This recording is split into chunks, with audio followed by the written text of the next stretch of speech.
எனக்கு தமிழ்நாட்டிலே இரண்டு தலைவர்கள் மிகவும் பிடிக்கும். ஒன்று தந்தை பெரியார் அவர்கள், அடுத்தது நம்முடைய கர்ம வீரர் காமராசர் அவர்கள். நான் இந்த மாநாட்டுக்கு வரைய தந்தது காரணம் அரசியலுக்காக வரவில்லை, ஓட்டுக்காகவோ தேர்தலுக்காக நான் வரவில்லை. நம் சமுதாயம் முன்னேற வேண்டும், தமிழ்நாடு முன்னேற வேண்டும். சமூக நீதியின் அடிப்படையில் நான் இங்கே வரைய தந்திருக்கின்றேன்.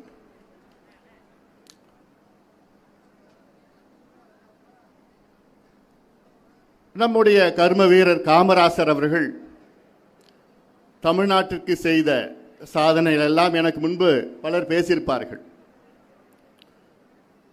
நான் மீண்டும் அதை சொல்ல போவது கிடையாது. ஒரு சில சாதனைகளை நான் சொல்ல கடமைப்பட்டிருக்கின்றேன். முதலில் நம்முடைய கர்ம வீரர் அவர்களை ஏதோ ஒரு சமுதாயத்தை சார்ந்தவர் போன்று ஒரு தோற்றம் நிச்சயமாக இருக்கக்கூடாது. அவர் இந்தியாவின் தலைவராக நாம் பார்க்க வேண்டும்.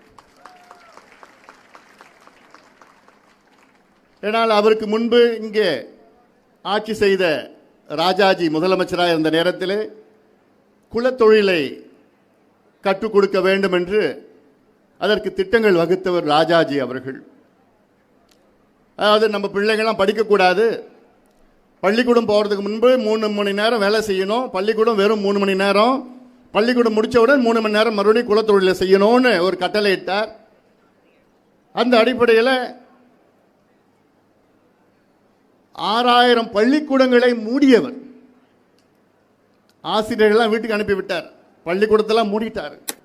அதன் பிறகு எதிர்ப்பு வந்த பிறகு அவர் ராஜினாமா செய்த பிறகுதான் நம்முடைய கர்ம வீரர் அவர்கள் முதலமைச்சராக வருகிறார். அவர் முதல் வேலை செய்தது கல்வி. 28,000 பள்ளிக்கூடங்களை உருவாக்கியவர் நம்முடைய கர்ம வீரர். இதெல்லாம் சாதாரணமாக கிடையாது. ஏன்னா எனக்கு ரொம்ப ரொம்ப பிடித்தது கல்வி. காமராசர் அவர்கள் இல்லை என்றால் இன்னும் நாம் தமிழ்நாடு இன்னும் பின்னோக்கி சென்றிருக்கும். இன்றைய காலகட்டத்தில் உள்ள கொள்கைகள்லாம் நம்ம பார்த்தா நம்ம பீகார், உத்தரப்பிரதேஷ், ஜார்க்கண்ட் போன்ற மாநிலமாக இருந்திருக்கும். அதை மாற்றி அமைத்தவர் நம்முடைய கர்ம வீரர் அவர்கள். இன்னைக்கு சென்னையில் ஐஐடி பெருமையாக நம்ம சொல்லிட்டு இருக்கிறோம். அதை கொண்டு வந்தவர் நம்முடைய கர்ம வீரர் அவர்கள் தான். கல்வி புரட்சி செய்தவர்.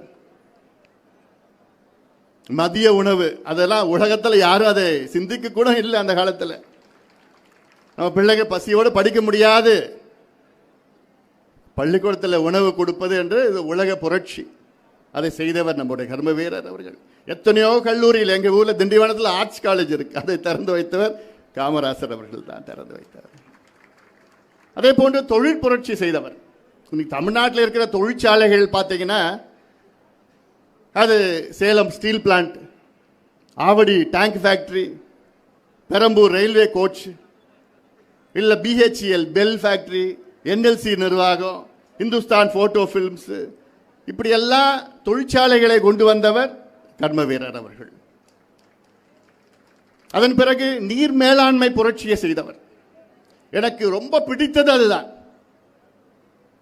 இன்னைக்கு 13 நீர் பாசன திட்டங்களை உருவாக்கியவர் கர்ம வீரர் அவர்கள். அவர் மட்டும் அதை செய்யலனா இன்னைக்கு தமிழ்நாடு ஒரு வறண்ட மாநிலமாக இருந்திருக்கும். காரணம், அதன் பிறகு வந்தவர்களுக்கு நீர் மேலாண்மைனா என்னன்னு தெரியல, இன்னைக்கு வரைக்கும் தெரியல.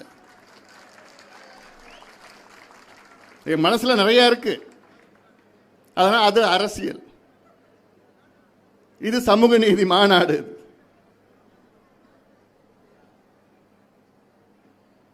அதாவது அவர் பள்ளிக்கூடத்தையும் கல்லூரியையும் திறந்தவர். ஆனால் இப்போ அந்த பள்ளிக்கூடத்தை கல்லூரியில் மூடிக்கொண்டிருக்கின்றார்கள், அரசு பள்ளிக்கூடங்களை. அவர் அத்தனையோ தொழிற்சாலைகளை கொண்டு வந்தவர். இப்போ அந்த தொழிற்சாலைகள்லாம் மூடிட்டு வராங்க, இவர்கள் மூடிக்கொண்டிருக்கின்றார்கள். இவர்கள்லாம் புரிஞ்சுக்கணும் நீங்க யாருன்னு.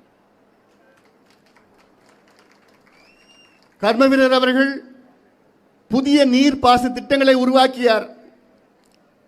12 அணைகளை கட்டினார், ஏரி குளங்களை உருவாக்கினார். இவர்கள் அதையெல்லாம் ஆக்கிரமிப்பு செய்து அதை காணாமல் போய்விட்டு சூழல் உருவாக்கி இருக்கின்றார்கள். அதெல்லாம் ஒரு கட்டம். ஆக இன்று எங்களுடைய மருத்துவர் ஐயா அவர்கள் பெருமைமிக்க நாடார் சமுதாயம் என்று சொன்னாலே அவருக்கு மிகவும் பிடித்த ஒரு சமுதாயம். காரணம், உழைப்பால் உயர்ந்த சமுதாயம். முழுமையாக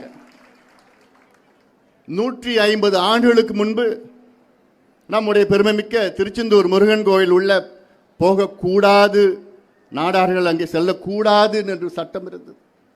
அதை சட்ட ரீதியிலே முறியடித்த பெருமைமிக்க நாடார் சமுதாயத்தை சார்ந்தவர்கள் முறியடித்தார்கள். இன்று அதே திருச்செந்தூர் முருகன் கோயிலுடைய அறங்காவலர்கள் நாடார் சமுதாயத்தை சார்ந்தவர்கள் தான் அதை நிர்வாகம் செய்கின்றார்கள். அதுதான் இயற்கை நீதி.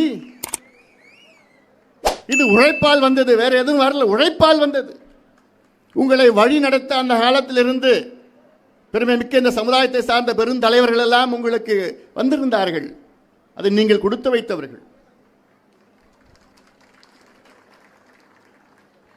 பட்டியல் எவ்வளோ போடலாம். கர்ம வீரர் அவர்கள் இருந்து, சவுந்தரபாண்டிய நாடாரில் இருந்து சொல்லலாம், சிபி ஆதித்யனாரில் இருந்து சொல்லலாம், அவருடைய மகன் சிவந்தி ஆதித்யனார் அவர்கள், ராமச்சந்திர ஆதித்யனார் சொல்லியிருக்கலாம், நம்ம மாப்போசி அவர்கள் சொல்லிடலாம், நேசமணி மார்ஷல் நேசமணி அவர்கள், எத்தனையோ பேர் சொல்லிக்கலாம், சங்கரலிங்கம் எல்லாம் பேர் சொல்லிட்டே போயிடலாம். அவருடைய கனவெல்லாம் வெறும் நாடார் சமுதாயம் உயர வேண்டும் கிடையாது. அவருடைய கனவெல்லாம் தமிழ்நாடு முன்னேற வேண்டும், குறிப்பாக தென் மாவட்டம் முன்னேற வேண்டும். எனக்கு அது புரியல. அந்த காலத்திலிருந்து இந்த காலத்திற்கு பல முறை நான் வந்துட்டு இருக்கிறேன். தென் மாவட்டத்தில் ஏன் இங்கே தொழிற்சாலைகள் இல்லை, ஏன் வேலை வாய்ப்பு இல்லை, ஏன் நீர் மேலாண்மை திட்டங்கள் வரவில்லை, ஏன் ஏன் இந்த கேள்விதான் இருக்கிறது. நம்முடைய அண்ணாச்சி அவர்கள், கரிகோல் ராஜன் அவர்கள் ஒரு கோரிக்கை வைத்தார். அவர் சொன்னது, நேற்று நான் அதிமுக கேட்டேன், எங்களுக்கு எம்பி சீட் கொடுங்க. இன்னைக்கு திமுக வராங்க, அவங்ககிட்ட நான் கேட்க போறேன், எல்லார்கிட்டையும் நான் கேட்டுட்டு இருக்கேன். நான் கேட்கிறேன், கரிகோல் ராஜன் அண்ணாச்சி அவர்களே, நாம் எல்லாம் ஒன்று சேர்ந்தால் நாம் ஆட்சி அதிகாரம் நமக்கு வரும், அதை உருவாக்க வேண்டும். இவங்க கிட்ட கேட்கறது அவங்க கிட்ட கேட்கறதெல்லாம் வேண்டாம். நாம் வாங்க, நம்ம ஆளுவோம். நம்ம ஆளுகின்ற காலம் வந்து விட்டது. மற்றவங்களை நம்பி எவ்வளவு காலமா நம்ம இருக்க போறோம்? அவர்கள் நமக்கு ஒன்றும் செய்ய போறது கிடையாது. நமக்கு தேவை ஏதோ ஒரு எம்எல்ஏ ஒரு எம்பி கிடையாது. நமக்கு தேவை முதலமைச்சர், துணை முதலமைச்சர், அதிகாரம், ஆட்சி அதிகாரம் வேண்டும். அதற்கு நாம் எல்லாம் ஒன்று சேர வேண்டும். காலம் வந்துவிட்டது. நான் மீண்டும் சொல்வது, தென் மாவட்டங்கள் ஏன் வளரல, ஏன் தொழிற்சாலைகள் இல்லை, ஏன் இங்கே திட்டம் சேரவில்லை, என்னுடைய கேள்வி. இதற்கு எத்தனையோ போராட்டங்கள் எங்களுடைய மருத்துவர் ஐயா பாட்டாளி மக்கள் கட்சி செய்திருக்கு. ஒரு சின்ன உதாரணம், காவேரி குண்டார் திட்டம். இதை வர வேண்டும் வேண்டும் என்று எத்தனையோ போராட்டங்கள் நாங்கள் செய்திருக்கின்றோம். காவேரியில் கரூர்ல இருந்து காவேரியை தடுப்பணை கட்டி அங்க இருக்கிற தண்ணியை 6 மாவட்டங்கள், சிவகங்கை மாவட்டம், புதுக்கோட்டை மாவட்டம், மதுரை மாவட்டம், கரூர் மாவட்டம், விருதுநகர் மாவட்டத்தில் உள்ள குண்டார்ல போய் இணைக்கணும். இதற்கு போராட்டங்கள், அறிவிப்பு தான் வந்தது. இதுதான் இன்றைய காலகட்டத்தில் அவசியம். நம்ம கடந்த கால பெருமையெல்லாம் நம்ம பேசிட்டே இருப்போம். அது தெரியணும், நம்ம பிள்ளைங்களுக்கு தெரியணும், வருங்கால தலைமுறைகளுக்கு தெரியணும். ஏன்னா அது அந்த வரலாறு மிக மிக முக்கியம். ஒவ்வொரு கூட்டத்திலையும் கடந்த கால வரலாறு நீங்க பேசியே ஆகணும். ஏன்னா இப்ப இருக்கிற பள்ளங்கள்லாம் அந்த சினிமா பார்த்தா போதும், போனை வச்சுக்கிட்டு அவன் என்ன நடக்கிறது தெரியல. அவனுக்கு அவசியமானது, அவனுக்கு வரலாறு தெரியணும். கடந்த கால வரலாறு உண்மையிலேயும் தெரியணும். தெரிஞ்சாதான் அடுத்த தலைமுறைகள் நன்றாக வளரும், உண்மையாக இருக்கும் அந்த வளர்ச்சி.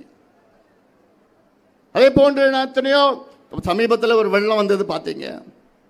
அந்த வெள்ளம் அதிக பாதிப்பு தூத்துக்குடி மாவட்டம் தான்.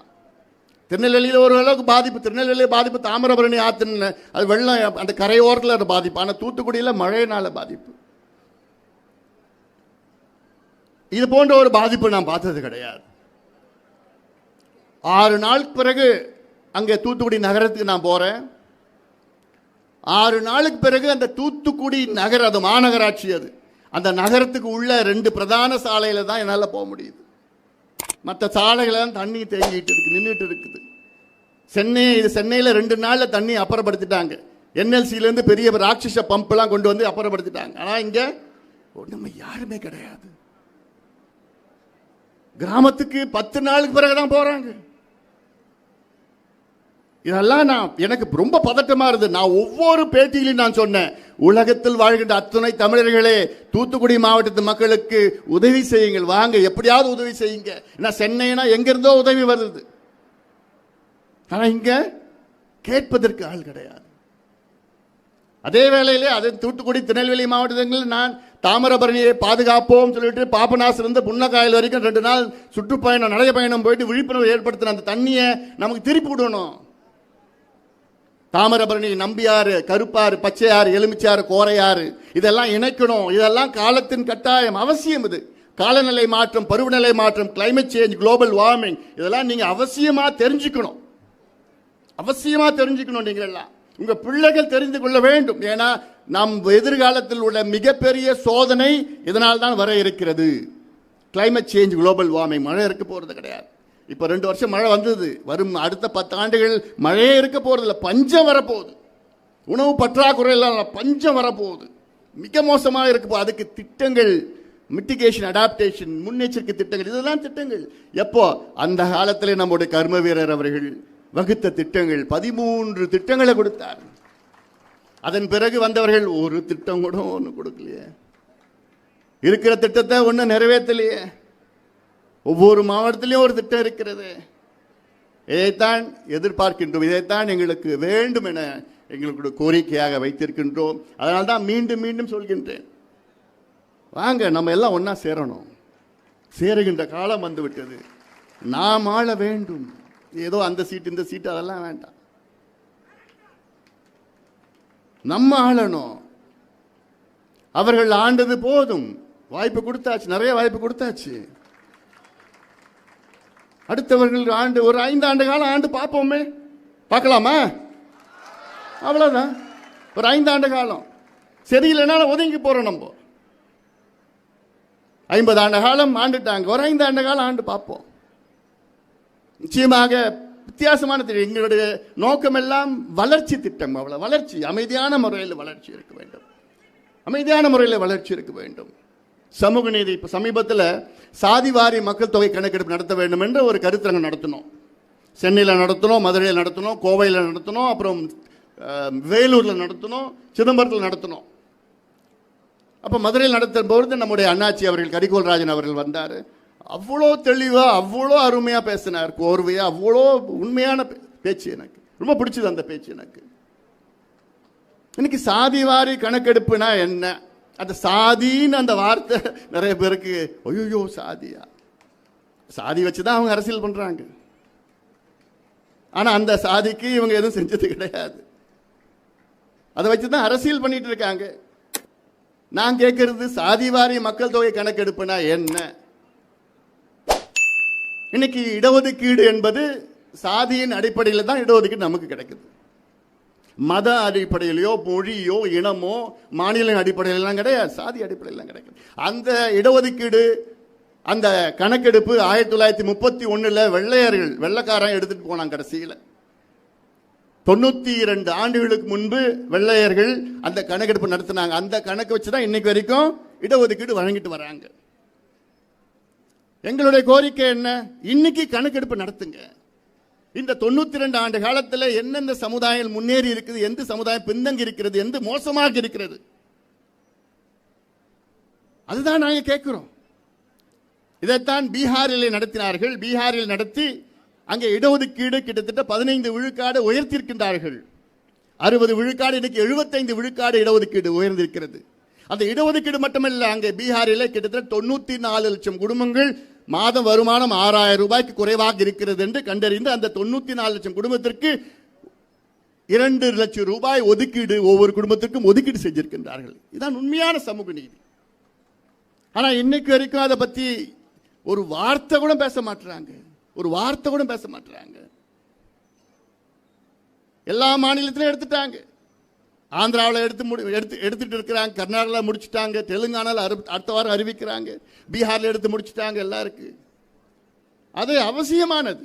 இது சாதினா சாதியினுடைய எண்ணிக்கை கிடையாது. இது ஒவ்வொரு சாதியும் எவ்வளோ எண்ணிக்கையில் இருக்கிற அது வேண்டாம், அது இல்லை, அது எங்கள் நோக்கம் கிடையாது. ஒவ்வொரு சமுதாயமும் எந்த நிலையில் இருக்கின்றார்கள், குடிசையில் வாழறாங்களா, இல்ல வீடு இருக்கிறதா, அந்த வீட்டில் எவ்வளவு அறைகள் இருக்கிறது, எத்தனை பட்டதாரிகள் இருக்கின்றார்கள், அரசு வேலையில் இருக்கிறதா, அந்த வீட்டில் கழிப்பறை இருக்கிறதா, இல்ல கூலி வேலை பண்ணிட்டு இருக்கிறாங்களா, இல்ல தொழில் பண்ணிட்டு இருக்காங்க, 19 குறியீடுகள் இருக்கிறது. அது எல்லாத்தையும் எடுத்து அதன் அடிப்படையில் இடஒதுக்கீடு அதிகப்படுத்தலாம், இல்ல சலுகைகள் அதிகப்படுத்தலாம், நலத்திட்டங்கள் அதிகப்படுத்தலாம். அதாவது pointed micro targeting of communities. இது அவசியமானது. இதுதான் உண்மையான சமூக நீதி. இதை கிடைத்தால்தான் தமிழ்நாடு முன்னேறும். என்கிற நோக்கம் தமிழ்நாடு முன்னேற வேண்டும்.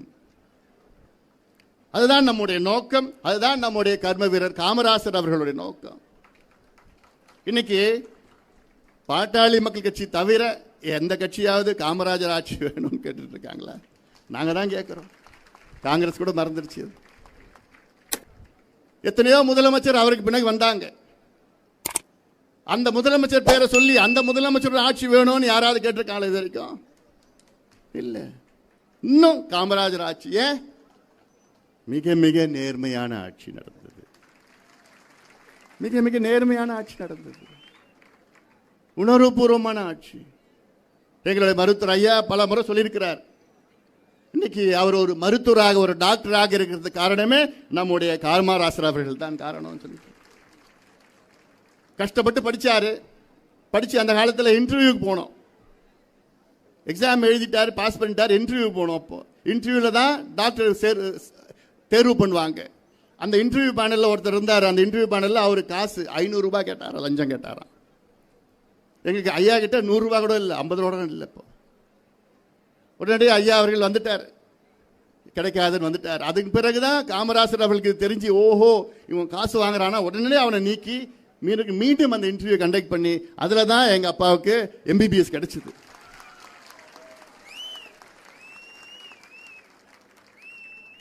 இப்படி பல வரலாறுகள் சொல்லிட்டு போயிட்டு இருக்கலாம் நம்ம. அதனால தான் நமக்கு உண்மையான வளர்ச்சி வேண்டும் என்றால் நாம் எல்லாம் ஒன்று சேர வேண்டும். உழைக்கின்ற மக்கள், உழைக்கின்ற வர்க்கம். மருத்துவர் ஐயா அவர்கள் உங்களுக்கு தெரியும், 2012 சிபிஎஸ்இ பாடத்திட்டத்தில் நம்முடைய சமுதாயத்தை பற்றி அவதூறாக வந்த சொற்கள் எல்லாம் நீக்க வேண்டும் என்று முதல் குரல் கொடுத்து போராட்டம் நடத்தி, அதன் பிறகு அன்றைய கல்வித்துறை அமைச்சர் பல்லம் ராஜுவை நான் நேரில் போய் சந்திச்சப்போ, டெல்லியில் சந்திச்சு உடனடியாக அவரை சொன்னேன், எடுக்கலன்னா கடுமையான விளைவுகள் சந்திக்க கூடும் என்று சொன்னேன். அதன் பிறகு 3 மாதத்திற்கு பிறகு எங்களுடைய வழக்கறிஞர் பாலு வைத்து சென்னை உயர்நீதிமன்றத்தில் வழக்கு போட்டோம். வழக்கு போட்ட பிறகுதான் அந்த வாசகத்தை நீக்கினார்கள் அந்த பாடத்திட்டத்தில். இப்படியெல்லாம் எங்களுடைய மருத்துவர் ஐயா அவர்கள் சமூக நீதிக்காக, நான் ஏதோ சமுதாயத்திற்காக நான் சொல்லலை, நான் சமூக நீதிக்காக நம்முடைய உண்மையான வரலாறு, உழைப்பால் உயர்ந்தவர்கள். அதன் பிறகு 20 ஆண்டுகளுக்கு முன்பு இங்க சென்னையில் பார்த்தீங்கன்னா பெரிய பெரிய மால், ஹைப்பர் மார்ட், சூப்பர் மார்ட், ரிலையன்ஸ் எல்லாம் வந்த நேரத்தில் அப்போ முதலில் போராடியது பாட்டாளி மக்கள் கட்சி தான். அன்னைக்கு வேற யாரும் வரல, களத்தில் வரல. மற்றவங்களெல்லாம் பயம். ஆனால் ஐயாவுக்கு எந்த பயமும் கிடையாது, போராடிட்டு இருந்தார். அதன் பிறகுதான் வரல, யாரும் வரல. இன்னைக்கும் ஏதோ ஒன்று, இந்த மால் அந்த மால் சூப்பர் மால், எந்த மாலும் நமக்கு வேண்டாம். நமக்கு வேண்டியது நம்ம தெரு ஓரத்தில் நாடார் கடை, அண்ணாச்சி கடை இருக்கு. அந்த அண்ணாச்சி கடைக்கு போனேன்னா நமக்கு கடன் கொடுப்பான். நமக்கு வர சம்பளம் மாத கடைசியில் தான் வரும், அதுவும் பாதி தான் வரும். அதில் கடன் கொடுப்பாங்க. மாலில் போய் கடன் கொடுப்பானா யாராவது? இல்லை. நம்ம அண்ணாச்சி வச்சுக்க, நான் அடுத்த வாரம் தரேன், எடுத்துக்கப்பா. இதுதான் வேணும், இதுதான் வளர்ச்சி. இந்த மால் அந்த மால், சென்னையில் கூட சமீபத்தில் நான் போயிருந்த கோயம்பேடு பேருந்து நிலையத்தை மாற்றி கீழம்பாக்கத்தில் மாற்றிட்டாங்க. இப்போ அங்கே இருக்கிறது மாநகர் பேருந்து நிலையம். அது ஒரு 6 ஏக்கர் தான். மீதி கிட்டத்தட்ட ஒரு 25-30 ஏக்கர் இருக்கு. அது கூடுதலாக இன்னொரு 15 ஏக்கர் சேர்த்து 40-50 ஏக்கரில் அங்கே ஒரு பொது பசுமை பூங்கா அமைக்க வேண்டும் என்று எங்களுடைய கோரிக்கை வைத்திருக்கிறேன். கிரீன் பப்ளிக் பார்க் 50 ஏக்கரில் அமையுங்கள் சொல்லியிருக்கிறேன். ஆனால் அரசாங்கம் ஏதோ ஒரு திட்டம் வச்சிருக்க, லூலு மால். எங்களுக்கு எந்த மாலும் வேணாம். எங்களுக்கு வேண்டியது பசுமை இடம். அங்கே லட்சக்கணக்கான மக்கள், நடுத்தர மக்கள், ஏழை மக்கள் அங்கு நடக்கிறதோ உடற்பயிற்சியோ சும்மா உட்காந்துட்டு இருக்கு. இப்ப இருக்கின்ற காலநிலை மாற்றம், பருவநிலை மாற்றம், பொல்யூஷன், இதெல்லாம் அது அவசியமானது. அதில் போதும் இந்த மால் இதெல்லாம் பணக்காரங்க போகிறது எல்லாம். அதனால் இதெல்லாம் இன்னும் நிறையா பேசணும். வந்துட்டு இருக்கிறாங்க, இன்னும் எவ்வளோ பேர் இருக்கிறாங்க பேசுகிறதுக்கு இருக்குது. இன்னொரு கூட்டம் நிறைய வைங்க. எங்களுடைய பொருளாளர்கிட்ட சொல்லிட்டு இருக்க அவங்க வைப்பாங்க, நிறைய கூட்டங்கள்லாம் இருக்கும் இங்கே வைப்பாங்க. அதனால் அந்த வகையில் இந்த மாநாட்டிற்கு வருகை தந்ததில் எனக்கு மிக்க மிக்க மகிழ்ச்சி. மீண்டும் சொல்வதில் எங்களுடைய மருத்துவர் ஐயா அவர்கள் சார்பிலும் பாட்டாளி மக்கள் கட்சி சார்பிலும் இந்த மாநாடு வெற்றி பெற வேண்டும். இந்த மாநாடு நோக்கம் வெற்றியடைய வேண்டும். நம்முடைய நோக்கம், நான் மீண்டும் சொல்கின்றேன், நாமும் ஆள வேண்டும். அதற்கு நேரம் வந்துவிட்டது. தயாராகுங்கள். நாம் எல்லாம் ஒன்றிணையவும். அதுதான் உண்மையான வளர்ச்சி. உண்மையான வளர்ச்சியை நோக்கி நாம் செல்ல வேண்டும் என்று சொல்லி நம்முடைய மாநாட்டை வெற்றிகரமாக நடத்தி கொண்டிருக்கின்ற அனைத்து நண்பர்களுக்கும் என்னுடைய வாழ்த்துக்கள் சொல்லி நன்றியோடு அமர்கின்றேன். வணக்கம்.